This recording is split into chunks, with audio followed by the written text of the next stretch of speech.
Hello, this is a video that's going to be addressing some controversy with an account called NoTrueFlags here. I have Kenneth Zedeker on the phone here, and me along with him are going to be trying to disprove as much as possible from this channel. He's been in my comment section for a while now, and so I guess I'll just take a crack at disproving a lot of this stuff, with Kenneth helping me. First of all, let's address the most recent video that he put out, one of the most recent, about Joseph Stephen Pieringer's film and Ronald Raylan's film of WFA and KRLD. He believes that, well, I can't confirm this exactly, I haven't watched the video fully, but I think he believes that Pieringer's film shown on CBS was actually Ronald Raylan's. Hey, this is Alex editing the video here. I'm just going to insert this in here. I just went through and watched some of the videos I mentioned in this video off of his channel. And, again, I don't mean this in any disrespectful way, but, yeah, I just went through and watched some of them, and the things he says are mostly factual.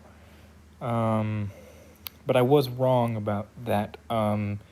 He doesn't believe that footage was shot by Rayland. It was shot by Pieringer. He does say that. But he thinks it was a little odd that Rayland presented it in 1964. I also went through, watched a few of the other videos. I think I'm mostly right about what I say.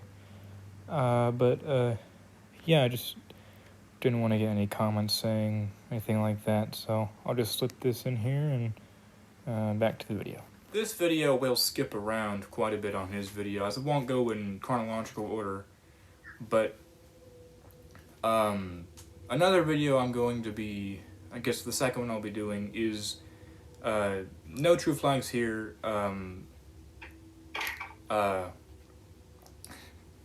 He has a video discussing the James Powell photo of the book depository, and he believes that the photo actually originates from Robert Jackson of the Dallas Times-Herald.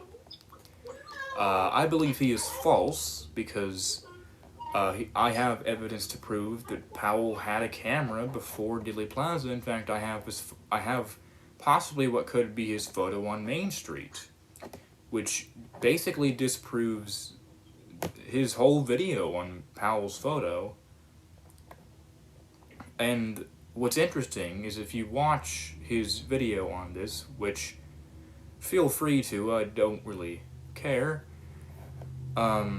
he brings up the point that in the Martin film, the John Martin film of the DCA, you can see a person holding a camera who apparently was James Powell. This figure that he points out was in fact Phil Willis. It wasn't Powell at all. And Powell actually doesn't show up in any photographs besides 3 that I know about, or 2 of James Altgen's photos and 2 photos on Main Street. I believe that disproves most of that video. He posted a video a while ago on if Marie Muchmore filmed her film of the Assassination, which, obviously, she had to have, because I've heard people who have handled the original film, handled copies of the film. There's no splices on it. There was, but that was because of damage to the film, which was repaired by Moses Weitzman. But I don't believe that anyone else could have taken the much more film is it matches up with her position at the time of the shooting and what she said she filmed. And of course is connected with the rest of her film, so why wouldn't it be Marie Muchmore's? There are a few videos on his channel that there isn't too much evidence to disprove them, but I again don't believe that they are truthful. He has a video on Marion Baker, who set his motorcycle down and ran towards the book depository, and ran past Roy Truly, who they discovered Lee Harvey Oswald on the second floor of the book depository.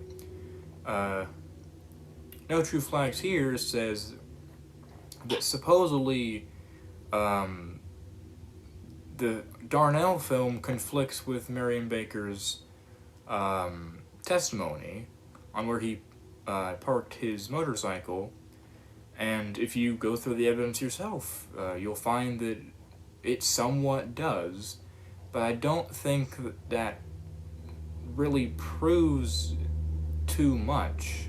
Again, people misremember, and he only mismarked it about 15-30 feet from the actual location, so I don't think that really proves anything.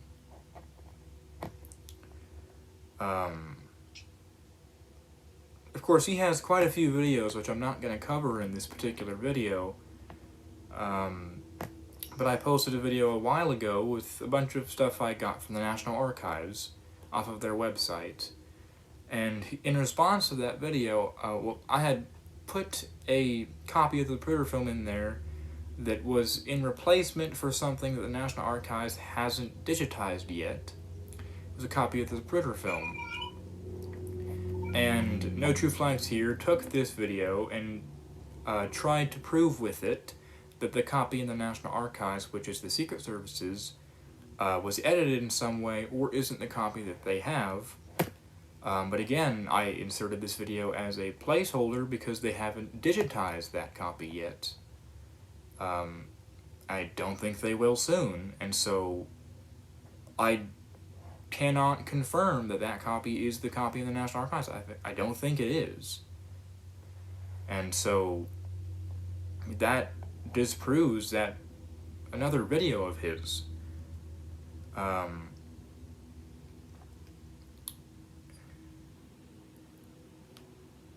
see.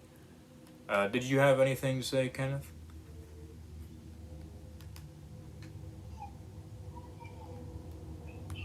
Did you have anything to say?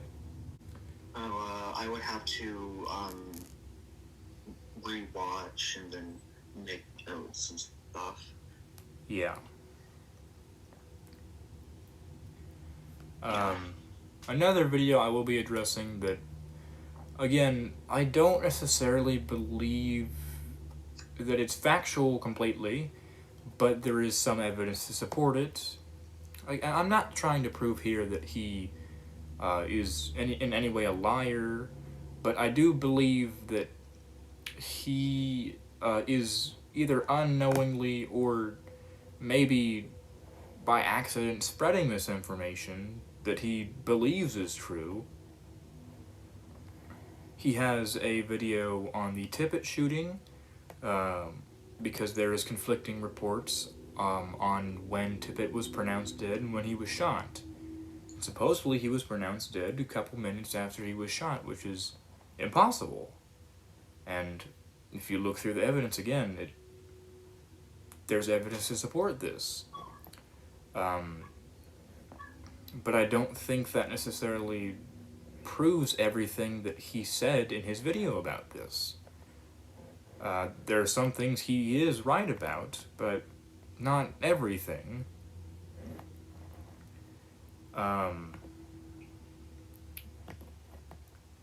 He also has a video on James Olgen's fourth photograph, which shows the car turning onto Elm Street. And he believes that the reason why it's cropped is because Jackie Kennedy can be seen giving a signal to someone who was standing on the street. I don't believe that this is factual because the president was in town and with his wife. I believe this man was just tipping his hat to either the first lady or the president, which is a completely normal thing to do. And Jackie, at the time of the photo, was just adjusting her pillbox hat. I also have something to add. Mm-hmm. He says in one video that the Olkins negative has been altered. However, it was processed and even shown on television shortly after the shooting. Mm-hmm. So they would have from time of processing to printing it out and showing it on television to alter anything, and how would they have known what to alter in such a short period of time? Mm-hmm. So NoTrueFlags here also discusses in a few videos of his that apparently he thinks that some of the Olchin 6 photo during the shooting was altered to include to paste Billy Lovelady's face onto the figure in the entrance of the depository. He believes that there is a photo taken by Olchins before the motorcade got to the plaza to combine the photos in after processing, and there is some evidence to disprove this, because again, like Kenneth said, the photo was shown on television 12:50 or so.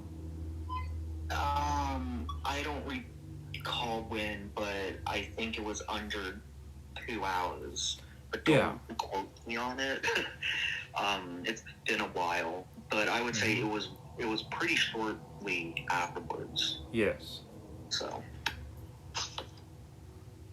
And even if they had the equipment in Dallas to edit the photo that quickly, which they didn't, they wouldn't have the time to, because that kind of work takes hours, which they didn't have. And also, they would have to understand what to change within it. Yes. So they would have had to have known that Lee Harvey Oswald was out front. They would have to know which person within the picture is him, and then they would have to find someone who worked at the depository, have an image of him in order to superimpose his face onto Lee Oswald's. So it's just, it's common sense should pretty much have any rational thinking person to conclude that the Olkins 6 picture is not in fact an altered image. And I believe in this case it's a case of Occam's razor, which means that in almost every scenario or problem or event, the most simplest answer is often true. And I think that's certainly the case here. It would take a lot of effort, and therefore it wouldn't be the obvious answer to have edited this photo, and so there is proof that it's unedited. I cannot recall at this time any more of his videos that I want to discuss, but this video was made not necessarily to antagonize him in any way, not in any form of disrespect. I just believe that on a lot of his videos he's turned off the comments, which he therefore doesn't have a way for people to present their opinions on things. And this video was made in response to his channel, which I believe it's a great channel, and I can tell he puts in some amount of effort to these videos, and he does a great job with them. And some of them, very few of them, have true things, facts within them.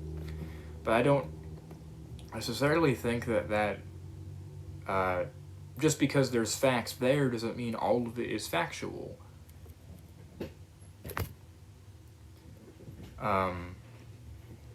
So that is all I'll be addressing for right now. Thank you for watching this video, and hopefully he responds to this in some way. Thank you.